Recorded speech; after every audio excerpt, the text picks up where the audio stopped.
And welcome to the January 4th, 2022, our first meeting of the new year. We are at the middle school high school library. The meeting is being recorded and can be viewed on Mondays at 7 p.m. on Comcast Channel 8 or Verizon Channel 37. All meeting videos are also posted on the Millis Public Schools website under School Committee. All videos are also available on YouTube, and all times are approximate. All right, let's take a roll call. I am here. Mr. Conroy. Here. Mr. Catalano. Here. Ms. Gibbons. Here. Ms. Roach. Here. And our teacher rep, Ms. Copey. Here. And our student rep, Ms. Jen. And Mr. Mullany. Here. All right.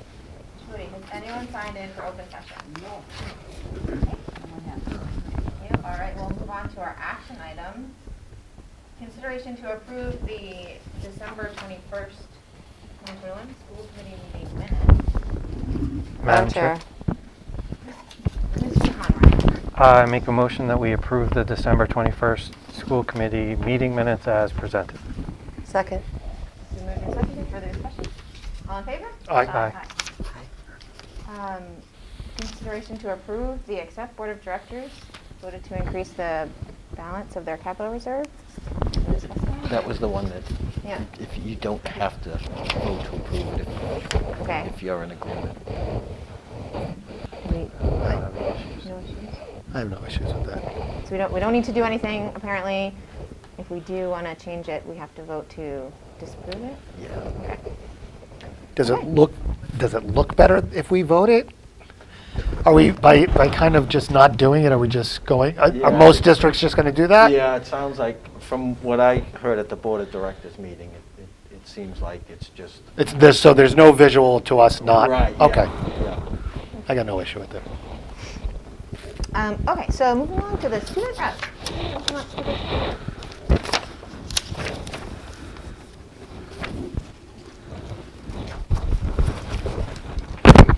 Hello. Hello. So, we're just coming back from winter break, and the second term will be ending the weekend of the 21st, January 21st, and that will be the end of semester 1, going on to semester 2. And earlier today, we had an announcement that Tri-Valley Sports will only have immediate family going to the winter sports events like basketball, and they will have a list of like immediate family, like parents that are allowed to go. And that is it. Okay, thank you. I know problem. not much for 2 days, right? No. Thank you. Thank you. All right, and our teacher rep, Ms. Copey, would you like to come up?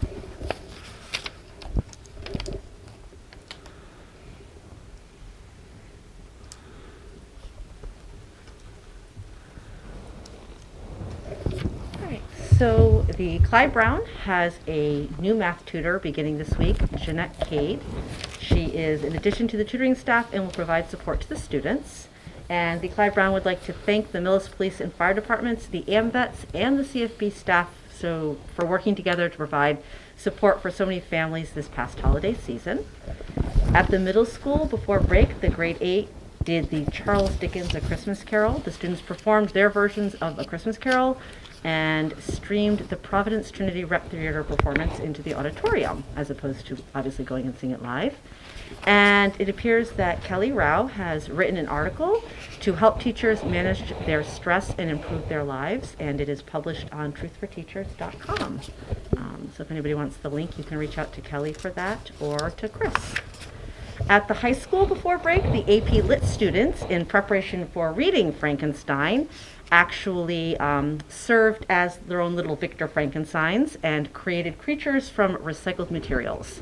They had to brainstorm in advance what kind of creatures did they want to create, how did they think people would respond, and what did they do that caused the creation so much anguish that it would seek revenge. I'm waiting to see pictures of the creatures.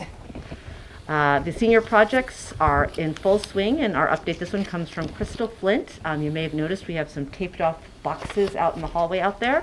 So Crystal Flint is going to be doing a series of murals outside the library to sort of brighten that spot in the hallway. So I guess as we all come for the next few months, we can kind of look at and see how they take shape. So that'll be fun.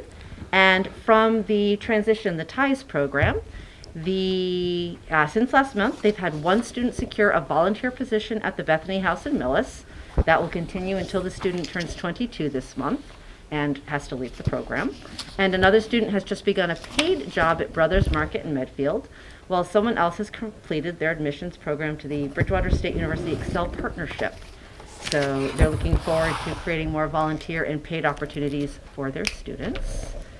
And then sort of across the district, there was a lovely article, I don't know if you guys saw it, in the Millis Medway Town Pages, sort of celebrating the 26th anniversary of the immersion program. So that was kind of fun to read and sort of read the history of it and all of that. And that's about all I have. We've only been back in school for 2 days. So, Yeah, you thank know, you so much. It's been pretty quiet, so thank you. Thank you. All right, next we have the chair report, metrics for unmasking. You signed, right?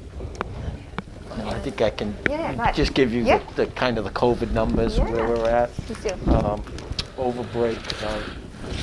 We're aware of 25 members of the school community at Clyde Brown, 10 members of the school community at Millis Middle School, and 17 members of the school community at Millis High School who tested positive over the vacation week. Some of those students, if they got it early enough in the week, they've cleared quarantine or isolation, and they're back in, and some will be coming in this week. Kind of the big news over vacation was the DESE and DPH revised their guidance for isolation and quarantine, and essentially they reduced the time in isolation for someone who is positive and experiencing improving symptoms from 10 to 5 days. We still want parents to be very cautious, and if the kids still have symptoms, keep them home for another day or 2 days or whatever it takes, because we want to make sure that when these kids are entering, they're less likely to transmit the virus. And we have had some parents who have been in contact with the school nurses saying, I know that my child's isolation is up, but I'm going to keep them home because I feel like their symptoms are still there. So we appreciate that. And then for quarantining students who are close contacts, who are either out of school close contacts or in school close contacts who aren't participating in test and stay, though if they're asymptomatic, they can return to school on day 6 after contact with the positive person.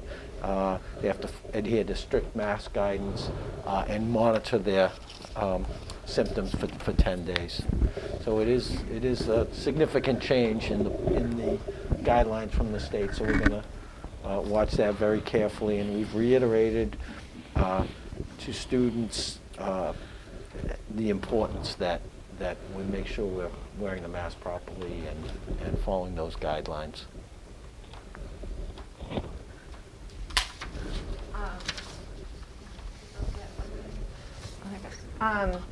The Health and Safety Committee met today and sort of went over some of these numbers and talked about the guidance.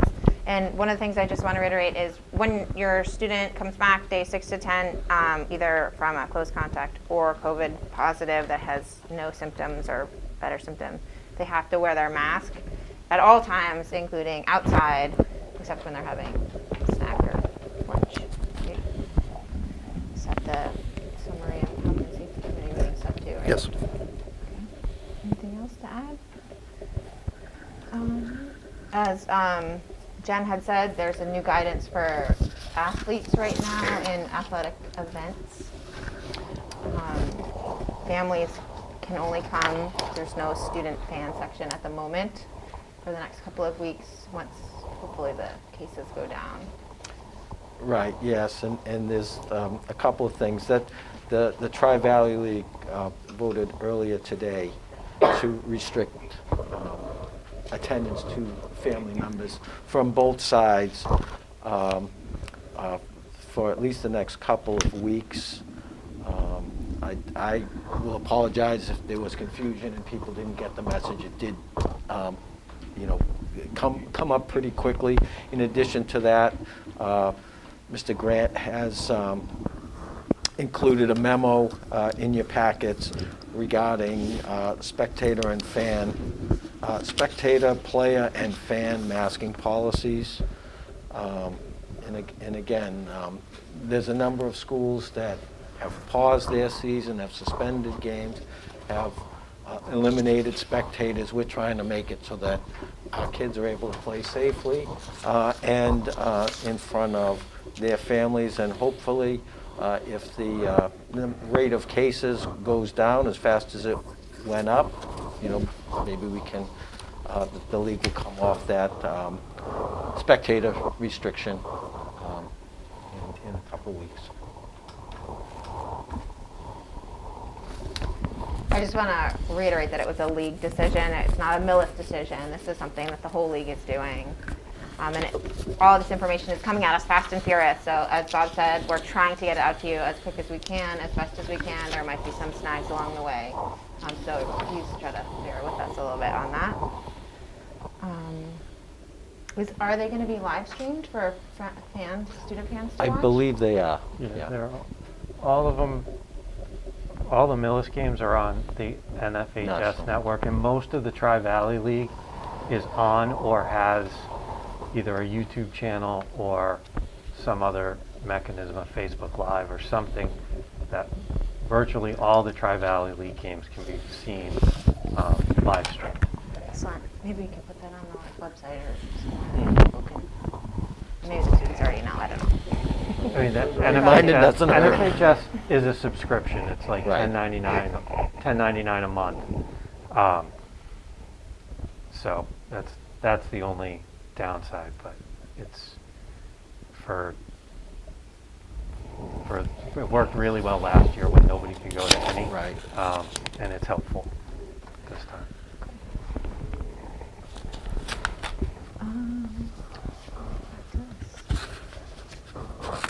All right, is that any other questions about the unmasking stuff or anything like that? All right, we're gonna move on to our superintendent report and talk about the preliminary budget. Hey, do you want to come and join us?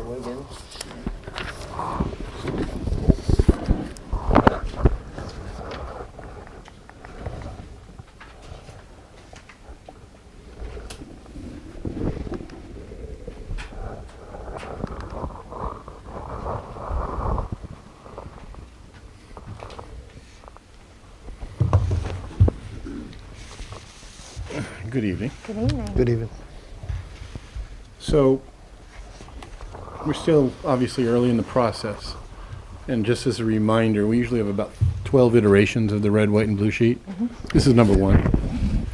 So, while it needs to be concerning, I don't think we necessarily need to start looking for bridges to jump off of yet. The current proposal, and again, it starts up top as you would expect. We have the current budget of $17,173,000 and change. We have estimated a COLA for all groups, okay? We have estimated steps for all groups. We're in the process of refining those to real numbers, okay? Which again is always something we're doing this time of year, going through our salary sheet. It's the first thing we do. The lane changes are probably pretty close to there. We pretty much nailed those down, and that's a number that's about 80%. And we generally don't have everybody change lanes, so that 80% number is usually a pretty good number. And we've been running in that $60,000 to $65,000 range for the past several years. So I'm pretty comfortable with that number. The enhanced longevity and vacation buyback, we are still double checking that number, but again, that's a number I'm pretty confident in.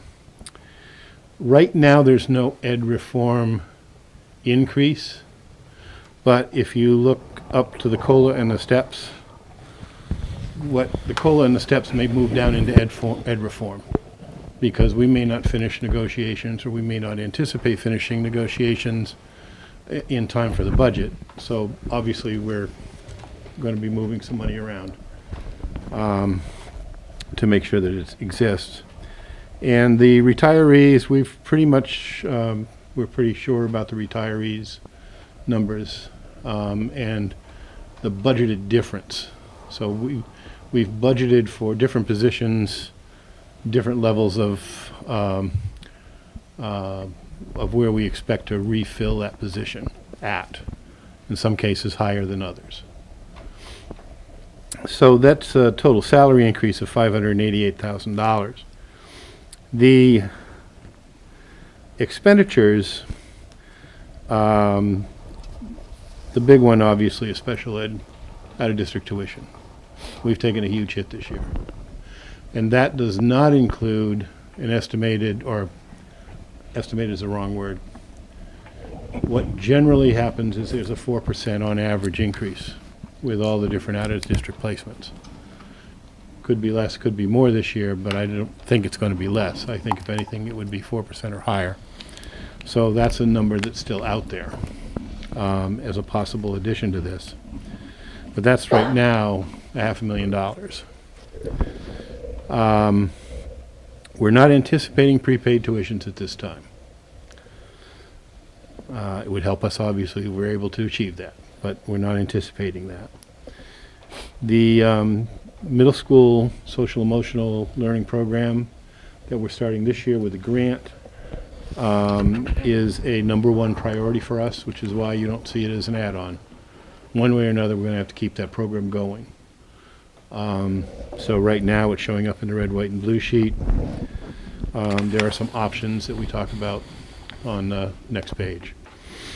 Right now, the only increase above 2% is, like everything else, our rental of the skid steer has gone up by over $5,000. It's going to again make us revisit the idea of owning our own skid steer, because now we're going to be paying in the $12,000 range per year. That'd pretty much pay for a lease of a skid steer. And then that skid steer, obviously, at the end of the lease would be ours for many years to come at no cost, other than maintenance. Other adjustments, the internet access increase, we didn't pick it up this year. So this is just $2,000 to pick it up for next year, so that we get back to where we should be. And then we always put in the 2% inflationary increase. It's also one of the first things we take out. And as I always remind the committee, we've been taking that out for years. And of course, everybody knows what's happened in your own household this year, just this year. Well, we've been taking it on the chin for inflation for at least the 4 years I've been here, and I suspect before that. So this is becoming a real problem in the purchasing of supplies and even services. So the expenditure increase is $627,954. I think this is the first time since I've been here the expenditure increase has been more than the salary increase. So the total increase right now would be $1.2 million. The proposed budget right now doing nothing, okay, and obviously we're going to do something, okay, would be a 7.08% increase. Actually not as horrible as I thought it was going to be in its first pass. So if you, any questions there before we go on to the second page? Madam Chair.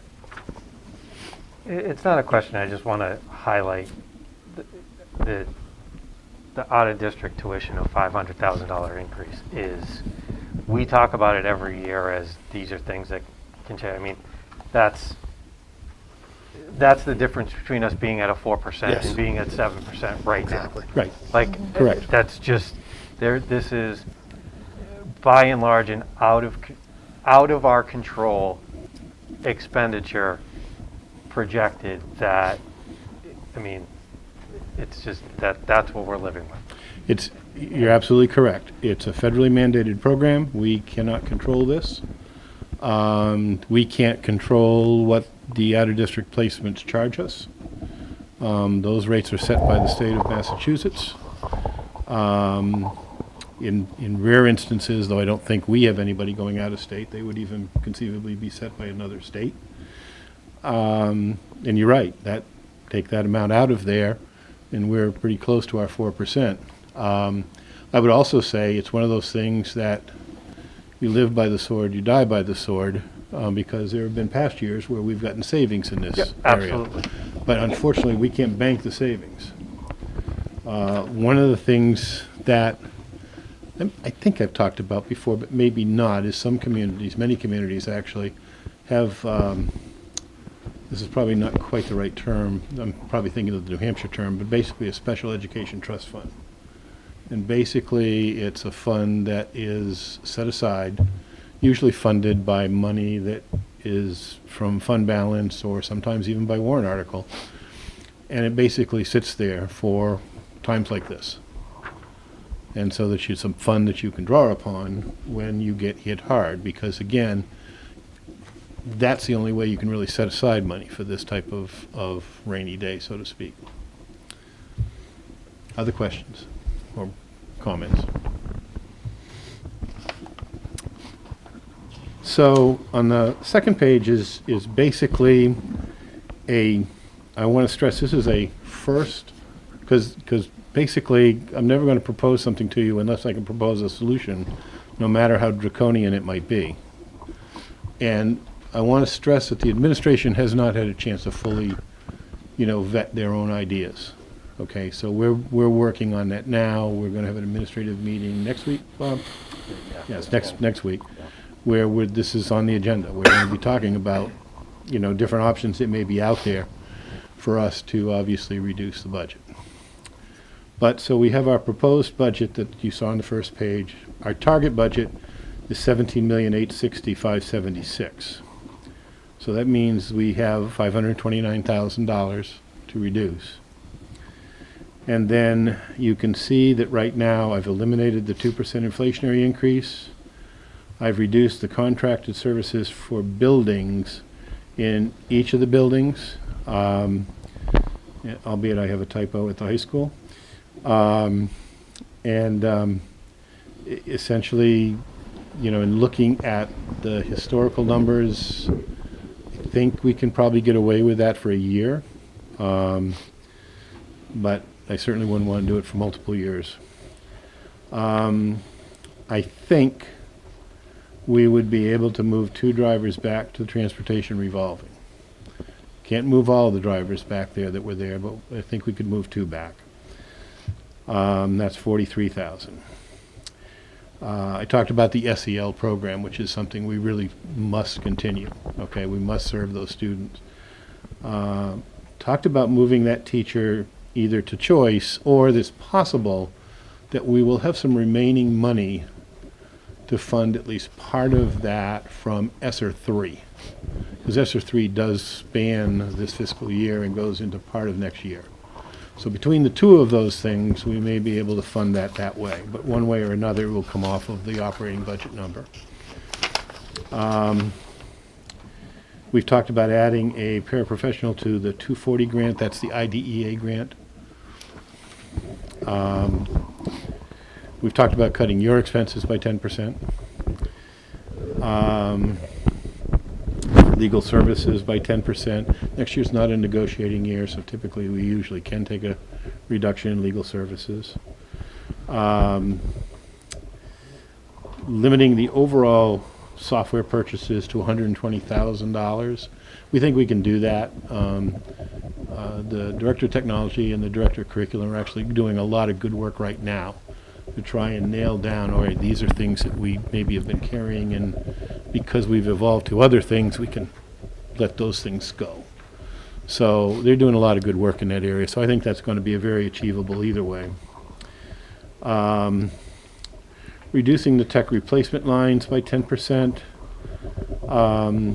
Again, can we do it for a year? Yeah. Can we do it for the long term? No. Same with capital technology. Can we do it for a year? Probably could get by. Can we do it for more than a year? No. Short-term subs based on, this is one that's kind of odd, because it's one of those chicken-egg arguments in a way. We can reduce short-term subs based on our usage because we haven't used the entire line, but we haven't used the entire line because we haven't been able to get short-term subs. And we also have the learning facilitators through the Right, lesson. so, you know, could we reduce it? Sure. Should we reduce it? No. Using some additional circuit breaker, you can probably squeeze another $20,000 next year. Do you have any more in there? Yeah, oh yeah, we'll have, but we'd be dipping into the current year. Can you, at some point, as part of this process, give us a summary of the circuit breaker and what? Yeah, Because I'll be honest with you, I will speak for myself. It has always been confusing. Thank you, Denise. I don't know if you're just throwing me a bone. No, It's been every year. it's been confusing because the money comes in from previous. right. For me, and I'll speak for myself, I just want to know what we potentially could use next year, especially building on what Mr. Conroy said. Our biggest increase is the out of district tuitions. Circuit breaker, that's a perfect, it's a one for one, right? We're not stretching anything. That's what it's for. So you've done a really good job over the last several years explaining a lot of very detailed things. So if you could put together some sort of presentation memo with some numbers and help us. I also don't want to bankrupt, but I also don't want to keep money, well, I'm speaking for one. I don't want to keep money in there just to keep money in there. I want to make correct fiscal decisions, but I'm also looking at some of these other cuts, and we're not adding inflation. We take inflation out every year, and now we actually have inflation truly going up, right? So we're hurting ourselves in a way.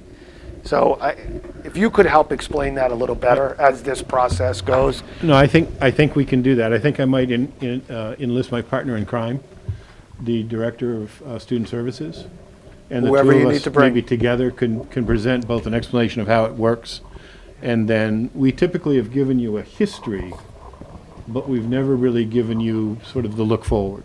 And I think maybe that's one of the pieces that's been missing from your budget books in the past. I'm not saying you should wait for your budget books for this. We can do it well before that. But is to understand, well, this is what we anticipate getting. And this is what the fund would look like.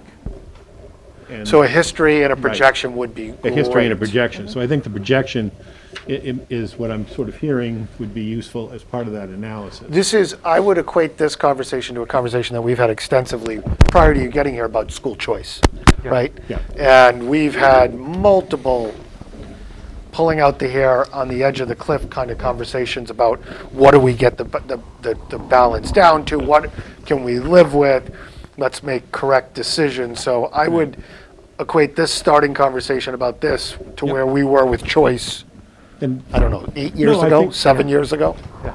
I think that's actually a very good analogy. I think in some respects, different funding sources, but really kind of, sort of the same kind of idea. In one sense, you have a revolving fund that's getting funding from the state, okay, that relates to special education, i.e. circuit breaker. In the other, you're getting funding through the state related to students who come in and choose to attend here from other districts, i.e. the choice fund. So, but it works very similar in a way. So, no, I think that's a very good analogy between the two. Okay. So we will work up something for you. Thank you. We've in the past had custodians partially charged to food service. Right now, it looks like the food service fund is recovering nicely. So I'm going to optimistically think that we can put $15,000 of basically $7,500 of the custodian over there, $7,500 of the custodian over here, which really ties into about the level of work that they do during the lunch periods. And that will offset some of those salaries. And then we get to the orange. Yeah. section of your sheet. By the way, you see that I've color coded these. Yeah. Okay, red for danger, yellow for it's probably risky, and green is probably okay. So at the bottom, I've talked about cutting all other supply lines not already reduced by 10%. That would generate $219,000. Okay, given the fact that, again, as we just discussed, we haven't had an increase in those supply lines for at least 4 years.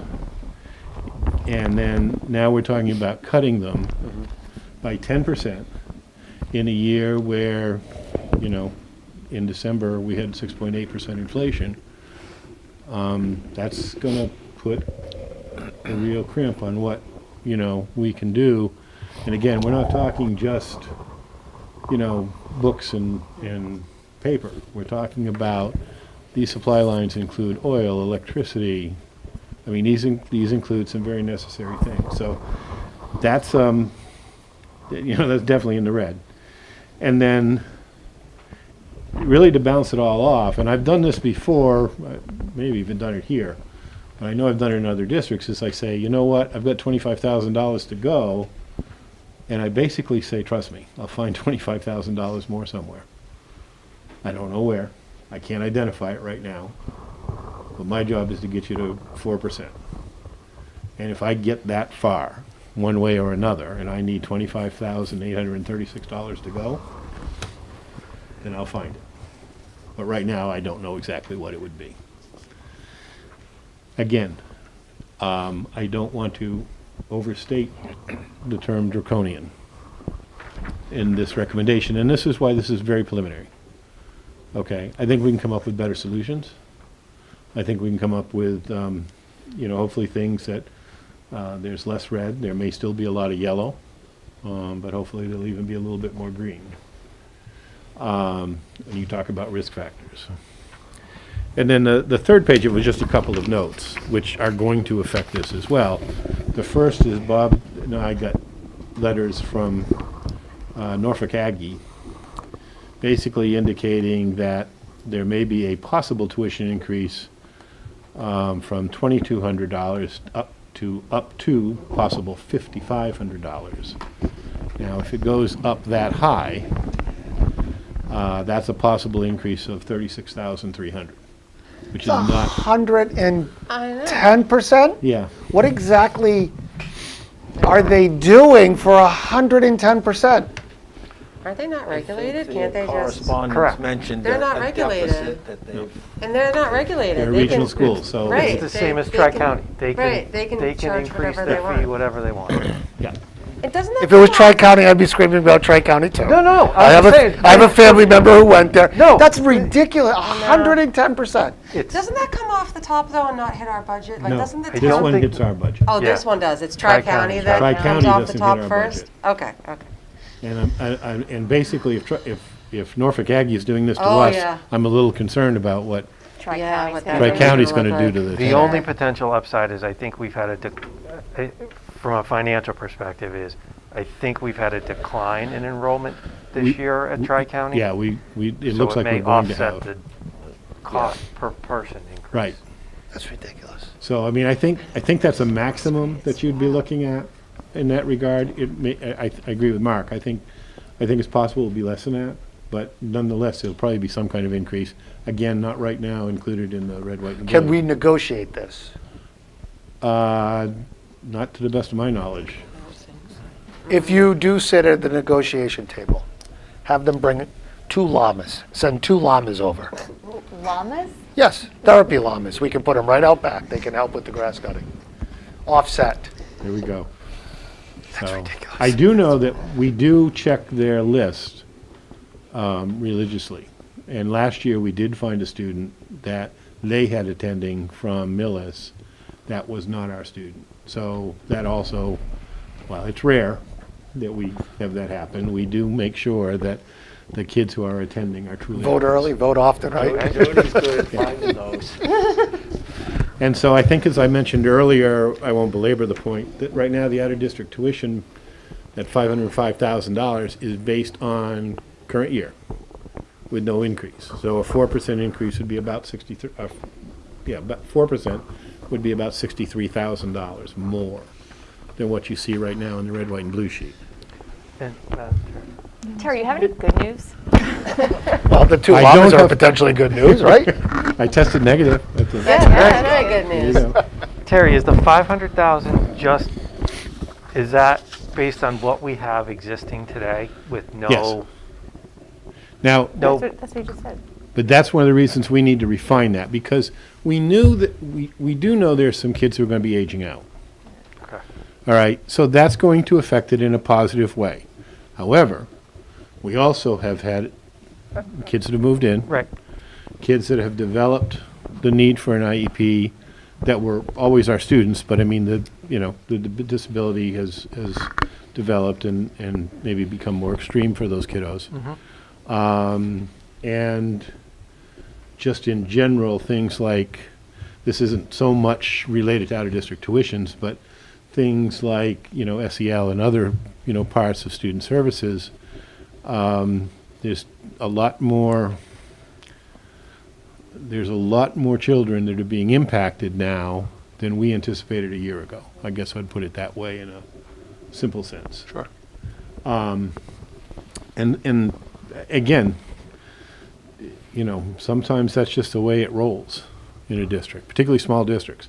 It doesn't take much in a small district like Millis to impact this line tremendously. But, that's why we're going to refine. We are always working on it. Neely and her team are working on refining this now. And, hopefully I can bring that number down. I say I will have nothing to do with it. Hopefully they can bring this number down. But the number will be what the number is.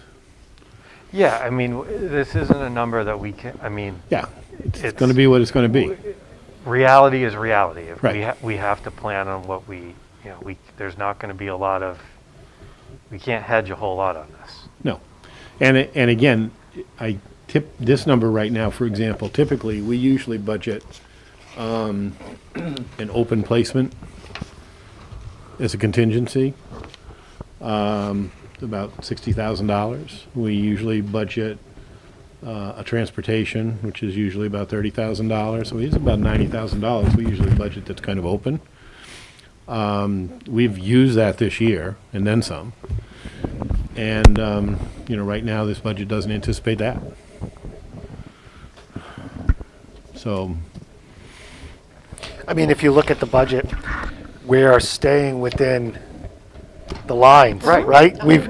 All of the work that we have done on the contracts between COLAs and steps and regulating them from the smallest units to the biggest units, we finally got to a place where we knew we were going to be at around 4%, right? That's why Right. we agreed with the tri-board. And I'm not saying anything about the need for these services, but it's an extra 3% that throws it, yeah. which then impacts our expenditures, because we can't impact staff, right? That's the draconian thing. It's what can we do? And we're taking hits on places we've already hit ourselves Yeah. multiple times, and every now and then we have a good year, and we don't have to take money out of the supply line. And But I- that's a rarity lately. And I would say that overall, one of the reasons that, quite honestly, you're probably not in worse shape is because of your staff. You really do have an excellent staff here. They do a good job, up and down the line. And I think that, that's something that, again, Millis as a small district is to be commended for. And you are all to be commended for supporting them, because frankly, a lot of small districts, that doesn't happen. That commitment doesn't exist, and your commitment has been exceptional. So, but, again, I'm here to talk about numbers. And right now, the numbers don't look good, but it's early in the process. Well, this is the right time to talk to us, right? We'll get there. Yeah, we will. We always do. We have to. We have to, and we always do. Yeah. Well, and there's also, this is why we need to do this early too, is Yes. we can look at the circuit breaker balance and figure out, but we also may get to a point where, if I mean, from my perspective, I'm looking at this $500,000 number as what we need to solve. And it's all tied to sped. And if we can close a portion of it, then we may need to, we owe it to everybody to then go and have the conversation about, is this a number, like, we know we have 4%, but here's an ask for a little bit more than 4% in this Right. year for this specific purpose, which is out of our control, and have that discussion, Agreed. and not getting it is going to mean X, Y, and Z. And that's where the projections that Terry's talking about would help.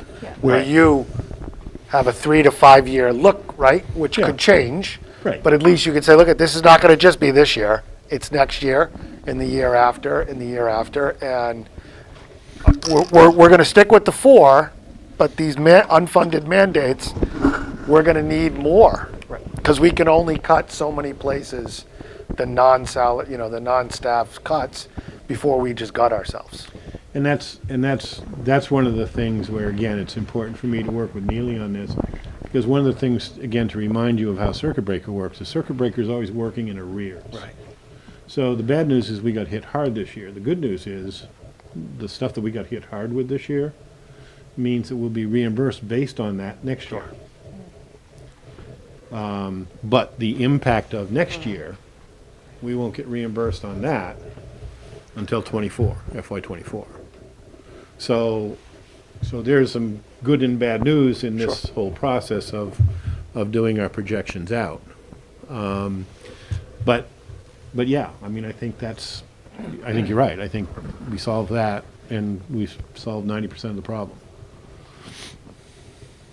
And I know from past years, we've gone, I distinctly remember being at FinCom and explaining to FinCom members exactly about that out-of-district line, because it was the thing pushing us, before we had agreed to the 4%. That's right. It was the item that was pushing us to 5 plus, whatever 6 it was. sometimes, right? Yep. Yeah. Yep. So Yep. I think, this would be, a lot of those people, some of those people are still on the committee. Some of them are on other committees. So I think that could be things that they've heard before from us. Yeah, no, I don't think this is going to be I don't think this is going to be a huge surprise to anyone. And I think, again, good news, it's been around since 1976, so, for the most part, for the most part, I won't say for everyone, but for the most part, the folks in elected positions and the folks in the community understand it exists and understand we need to do it. But I would equate this to this, and I'm not going to say whatever the initials are for the retirement. What's the retirement fund? Well, What is it? OPEB? OPEB, which we know we would every single town in the state would go bankrupt, right? And we kicked the can and kicked the can and kicked the can until we finally started. So we knew it. And I think not as many people know about this, but it's a question of, and I think we should start to explore the possibility of the potential to create a revolving fund. So it would take maybe years to get it to the Oh, yeah, point. it would definitely take several years to do. But it. at least it's trying to be proactive Yeah. and start, by talking about the creation of that fund, we force the conversation, and you can't deny it anymore. You can't just keep on kicking the can and saying, look, this is not a 1-year problem, it's not a 2-year problem, it's going to be an every year problem as costs go up. Right. The impact of the SEL for the last couple of years could have a greater impact, so we may see more people going out of district. Yet we've tried to keep people in district by the program in Norfolk, right? We're doing things, good things. The staff is doing exceptional things to keep, so we're not just throwing Right. people out of the district, we're trying to keep as many people here, but this is a costly, The middle school this SEL aspect of what program we has do been is the most costly delivery of service that there is. That's right. So, other questions, comments? Again, we're just at the beginning stages, so, but we felt, Superintendent felt, and I agree, that it was time to inform you of where we were starting from. Thank Thanks, Terry. Thanks, Terry. All right. Mini horses, llamas don't work, mini horses will. Mini horses will Mini work. pigs. Okay. Remember we passed a policy, Baby Mark, goats. that horses were allowed inside schools as therapy pets? Yeah, Really? For Yeah. real? yeah. This was before me. This was before This you. was before me. Animals Have in we ever had school, one? you would have thought this was a joke, like they listed the animals that are allowed to be in schools. Yep. And a horse Horses. is one of them? That came from the state? Bob, if anyone ever shows up with an emotional support horse, please text me. And the only other thing I would say is that if there's an emotional support goat, there are certain revenue possibilities there. Yeah. Don't even tell me you've Poison made ivy. cheese. They You've can made eat poison cheese. ivy. You can rent them out. You can eat Terry's poison made ivy. cheese before. I get it. He runs a little cheese business in the summer. Thanks, Terry. Thanks, Terry. Thank you. I don't think we have anything else going on here, so. Just correspondence. Oh, correspondence. Yeah, except provided their annual report for your perusal. Viewing pleasure. You're right. It talks about some of the services, Perfect. et cetera, that provides for its member districts, and also has a summary of their financials for the past year. And the article in the Millis Midway paper that is a piece reference for the 26 years of the Spanish immersion program. Yeah, it's quite an amazing program. All right, so we don't have executive session, right? Looks like no. Our next meeting will be January 18th at 7:30 here. Madam Chair, Mr. Catalano. motion to adjourn. Second. It's been moved and seconded. Any further discussion? All in favor? Aye. Aye. We are adjourned. Thank you. We'll see you in 2 weeks.